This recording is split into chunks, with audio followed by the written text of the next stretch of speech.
आपने ये सुन रखा है कि जैसा देश वैसा बेस। बिल्कुल। कोई ये ना हो कि टिकटॉक का आप रंग पकड़ जाएं। देखिए, टिकटॉक यूज़ करते हुए मुझे ऑलमोस्ट 1 साल हो चुका हुआ है, जिसमें मेरे पास बहुत सारे ऑप्शंस आए हैं कि मैं लाइव भी कर सकती हूँ। डिफरेंट तरह की चीज़ें हैं और आपको पता है कि लड़कियाँ अगर लाइव करती हैं तो उनकी ऑडियंस भी बिल्ड हो ही जाती है।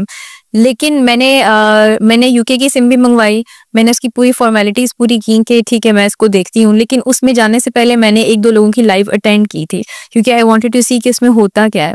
लेकिन मुझे लगा नहीं कि वो ऐसा प्लेटफ़ॉर्म है जिस पे मैं जा सकती हूँ। जैसे कि मैंने आपको कहा कि मुझे अपनी रिप्यूट और अपनी सेल्फ रिस्पेक्ट बहुत इम्पोर्टेंट है हर चीज़ से पहले। तो वहाँ पे मैंने देखा है कि आई वुड से कि it's not meant for girls, लड़कियों को यूज़ नहीं करनी चाहिए। तो बेसिकली अगेन बात वही आ जाती है कि चूज़ आपने करना है कि आपने क्या चीज़ यूज़ करनी है, क्या नहीं यूज़ करनी है। सो टिकटॉक को मैं यूज़ कर रही हूँ, एक अच्छे प्लेटफ़ॉर्म की तरह यूज़ कर रही हूँ, जहाँ पे मुझे उसमें कोई वल्गैरिटी का एलिमेंट लग रहा है मैं उससे थोड़ा दूर ही हूँ और मैं लोगों को भी ये एडवाइस करूँगी कि उससे दूर ही रहें।